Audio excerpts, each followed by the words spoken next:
Hi. Today's lesson, we're going to talk about how to use Westlaw to run a preemption check on your note. First thing you will want to do is, once you sign into Westlaw Edge, drill into secondary sources, and in particular, academic law reviews and journals.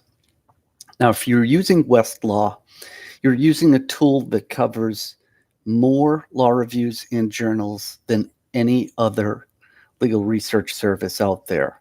So it really is an excellent resource for you to use, not only to run your initial preemption check, but to set up an alert that will track automatically and send you future law reviews that could potentially spell problems for you as you are researching and developing your note. So once you drill into law reviews and journals, what you will want to do is run your search. Now, let's just say theoretically, I am attempting to write a note that talks about the constitutionality of requiring a citizenship question on the census, whether that violates the Voting Rights Act. As you may know, there are two ways of searching on Westlaw. There is a natural language search method, and there is something else called terms and connectors or Boolean searching. Natural language is probably what most people are really more comfortable with, because with the natural language search, you simply type the terms in the box at the top, and Westlaw will give you the best documents based on what you typed in. It automatically adds synonyms. It's a very easy way of getting a highly relevant list of documents.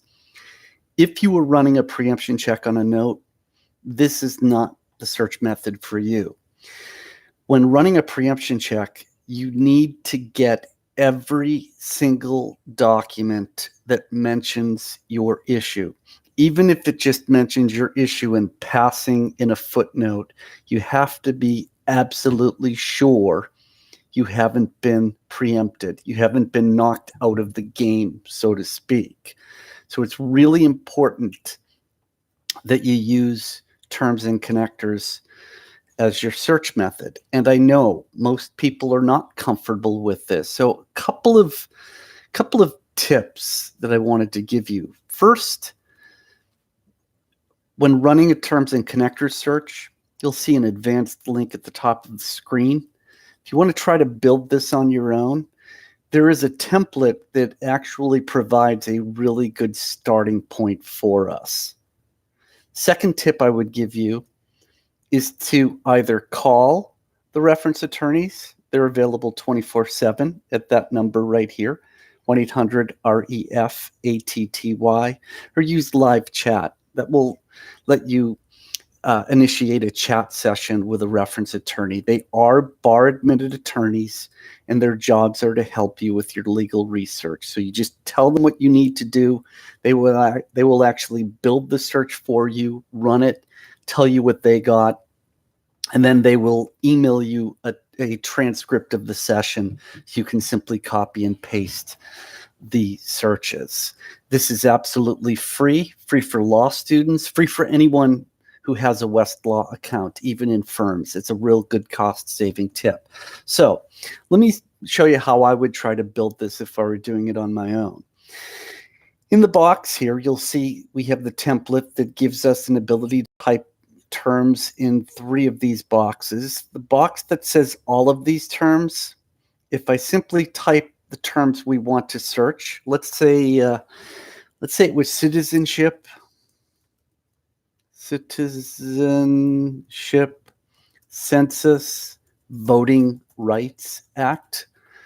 You will notice that as you type those terms in, I'm in the box that says all of these terms, Westlaw automatically places an AND connector between each term.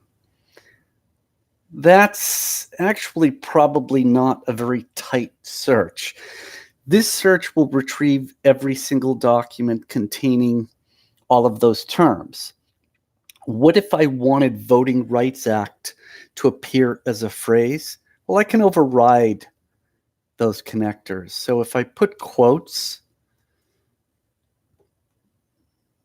put those three terms in quotes, and by the way, you will see that there is a guide to the bottom right that explains your connectors. By putting quotes around Voting Rights Act, it tightens it up a bit. It will search this as a phrase. It has to appear exactly as I've typed it as that phrase. That's good. Still not tight enough. I don't want any of these three concepts to appear anywhere in my articles or potential articles that preempt me. I want to make sure that they're pretty close together. So that's where your grammatical connectors come into play. First grammatical connector I want you to be aware of is /s in the same sentence. The second one is /p in the same paragraph. So, for example, I think citizenship and census should be in the same grammatical sentence. I think those two terms have to appear pretty close together in any law review article that I retrieve. So I'm going to place a /s between those terms. How about census with respect to Voting Rights Act? I think as long as it appears in the same grammatical paragraph, I'd be happy. And there you'll see this is how I have built the search. Now, the only other thing I wanted you to be aware of, we could, the articles we get have to contain these exact terms. And just from researching this issue, I know that sometimes they don't talk about citizenship. They talk about whether someone is a citizen. So if you wanted to add citizen as a synonym for citizenship, you could just type your synonyms by using ORs. Citizenship or citizen, same sentence as census, same paragraph as Voting Rights Act. And by the way, a shortcut, rather than you having to type all of these different synonyms for citizen and citizenship, if I put an exclamation point at the end of a root term, that is called a root expander. That will give us all the variant endings, even some that I might not have thought of that could come up. Okay, so that's how you build a terms and connector search. Run the search, and the first time you do this, it's going to give you every single document up to this point in time that matches exactly what I've typed in. I ended up getting 46 law review articles. Now, the first thing you will need to do is sort these by date. You want the most recent documents first, and generally speaking, what you want to do, you may end up getting a fair number the first time you do this. Don't fret, because not all of these will directly impact your ability to write and hopefully publish the article. Some of these you're going to probably use for topic development, but it's important that you get everything that matches that particular search. So once I do that, another shortcut I wanted you to be aware of is when they list items as a result of a search, your password is set to either less or more detail. To go through this list quicker, I'm going to want it set to most detail. By setting it to most, you're going to get up to 5 blurbs of where they discuss your issue. And this is going to give you a quicker and easier way of identifying articles that potentially preempt you.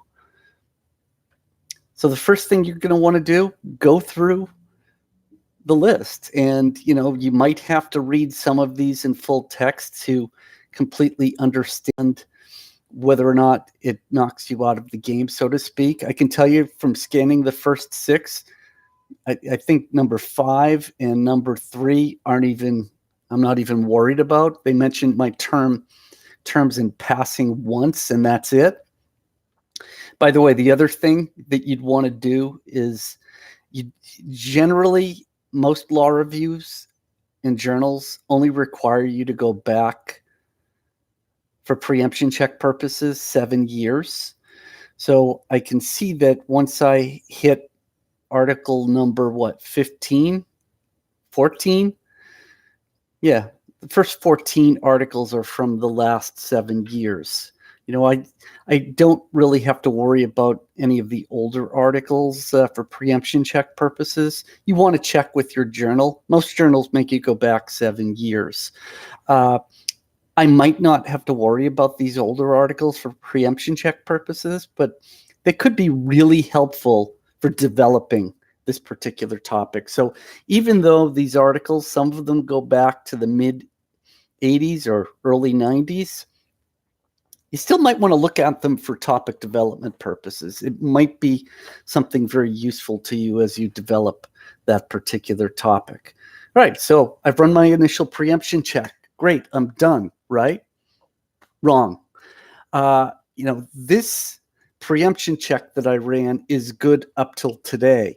You have to make sure you run your preemption check at least every month, or I would recommend every week as you continue the research, writing, and development process. There's nothing worse than running a preemption check today, seeing that you're fine, only to find out through the grapevine 3 months from now that someone wrote on the very subject that you wanted to publish on. Now, if you do find you get preempted 3 months down the road, it still gives you warning and time to change the slant of your article so that you can potentially publish. So what you always want to do on Westlaw, once you run that initial preemption check, just create an alert. Create a West clip and let Westlaw track this issue for you every week and email you anything new that comes out that could be a potential problem. How do I set up a West clip? Easy. Step 1, click Create West Clip Alert. Step 2, give it a name. Call this my preemption check note census. Click Continue. It's just going to confirm the database that you're running the search in. You could add additional databases, but you probably wouldn't here. Next step, it's confirming the search that you typed in, how you want the documents sorted. I would say you want them sorted by date. Any future documents that come out, you want them sorted by date. Probably doesn't matter. They're all, it's going to be anything new from that week. So click Continue. And once you do that, it's actually validating that this is a good search. So this step might take a few extra seconds. And once it validates the search, it takes you to the delivery screen where you could customize what type of delivery. You could add email addresses. Click Continue. And then you can schedule the alert, click Save Alert, and that is it. Once you save the alert, it will run every week until you decide to delete it, and it will take you to your alert center where it's listing everything that you're tracking. By the way, you could always get back to the alert center from the home page by clicking Notifications. And that's it. Hope this is helpful. If you have any questions, feel free to email me at mark.frangillo@tr.com. Thank you for your time and have a great day.